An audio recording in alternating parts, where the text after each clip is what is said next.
আলী মৌলের মাথা মুকুট ছিল হযরত আলী কানের দুল ছিল ইমাম হাসান এবং ইমাম হুসাইন রাদিয়াল্লাহু আনহু সুবহানাল্লাহ বলেন আর পানার ভিতরে একটা পুঁতি ছিল এটা ছিল মা ফাতেমা জোহরা রাদিয়াল্লাহু তাআলা আনহা আল্লাহু আকবার বলেন আমার রাসূল একদিন উটের বাড়ি চলে গেলেন খালি তোমার নাতি বাড়ি যেতে পারি না ফাতেমার বাড়ি যেতে পারি না যদি কিছু না নিয়ে তার ফাতেমা কষ্ট পাবে ফাতেমা বলতো আমি গরিব এই জন্য তুমি আমার বাড়িতে খালি এসেছো কিন্তু তোমার বাড়ি তুমি ঠিকই সব কিছু নিয়ে যাও আমার ফাতেমা যদি কষ্ট পায় আমি রাসূল কষ্ট পাবো আমার রাসূল উটের বাড়ি গেলেন গিয়া দেখেন তার সাকর পানি উঠাইতেছে পানি দিয়ে কূপ থেকে কূপের গভীরতা 70 থেকে 80 120 120 হাত এই গভীরতা থেকে ওই রশি ছেড়ে দিয়ে পানি দিয়ে পানি উঠায় আমার রাসূল ডাকতে বলছে সাকর পানি উঠাইতে ক্লান্ত ডাকতে বললে এ সাকর তুমি এখান থেকে পানি উঠাইতে কয়টা দিবা কয় দুইটা কয়টা আল্লাহু আকবার বলবেন না কতটা অভাব ছিল ওই সময় দুইটা কেসু সাকর ডাকতে বললেন আমার কোনো লোকের প্রয়োজন নাই আমি একাই যথেষ্ট আমার রাসূল ডাকতে ভাই তুমি ক্লান্ত হয়ে গেছো আমার বেশি লাগবে না মাত্র 2-3 বালতি উঠাবো আমার কয়েকটা কেজি লাগবে হাদিয়া এরপরে আমি আমার মেয়ের জামাই বাড়ি চলে যাব আমার রাসূল সাল্লাল্লাহু আলাইহি ওয়াসাল্লাম একবার চুকালে দ্বিতীয় বালতির সময় রশিটা ছিঁড়ে দিতে ভুলে গেল ইহুদি চলে আসলো ওই কূপ থেকে তো পাত্র উঠানো সম্ভব না আমার রাসূল কোনো কথা বলেন না কিন্তু সে আদর্শ ব্যক্তি তাকে চিনাও না সাগরও চিনে না ইহুদি মালিকও চিনে না আমার রাসূল চুপ করে কইলেন আসলে তো আপনার তার কি ঠিক কিনা বলেন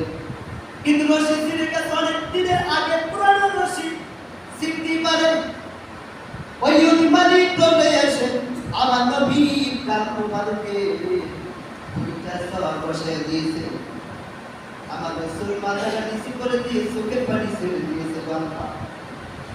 আমার নবী আমার একজন নবী ওই নবীর উম্মত হয়ে নামাজ আসি না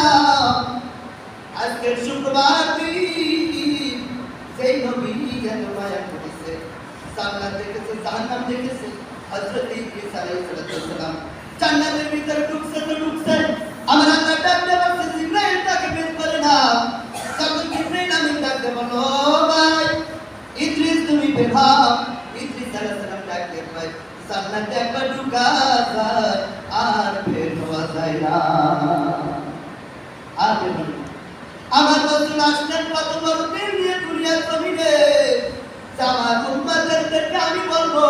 আমি জান্নাত দেখেছি জাহান্নাম দেখেছি আমার উম্মতরা দেখে নাই আমি তাদের কাছে বলবো রে উম্মত এত নামাজ কাজা করবা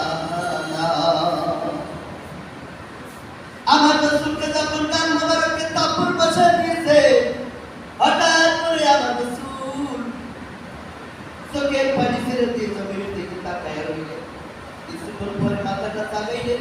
তাকানোর পরে ডাকিয়া বলছে ভাই তুমি ব্যথা পাইছো কিনা এ হলো বুঝি বেশি কিছু কিনা ও ভাই তুমি আঘাত পেয়েছো কিনা আমার রাসূল ডাকতে বলছে ভাই তোমার হাত ব্যথা পাইছো কিনা এতটুকু বলার পরে আমার রাসূল সাল্লাল্লাহু আলাইহি ওয়াসাল্লাম তিনি চুপ করে চলে আসলেন ছুটিকে জড়িয়ে দুই পকেটে তার মেয়ে বাড়ি চলে আসলেন আসার পরে নাতি তুলতে দৌড় দিয়ে গেলেন আমার নাম আসছেন কি নিয়ে আসছেন একটা আশা করতে থাকে ঠিক না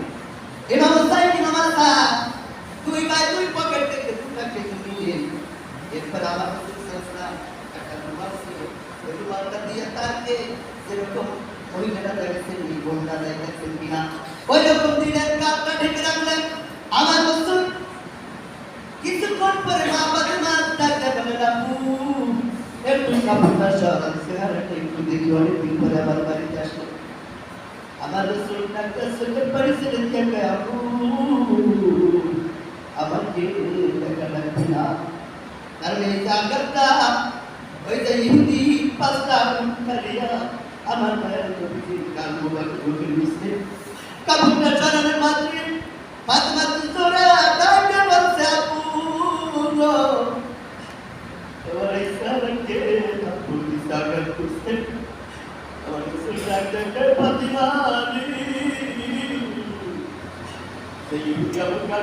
অফিসে অফিসে না, ও যদি আমাকে চিনতে কোনো দিনই নাগাদ করতো না।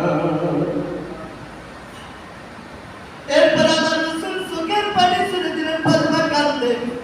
এবার আল্লাহ 4 লাখ টাকা নানু গো, আগে যদি জানতাম কেন তুমি নিতাম না।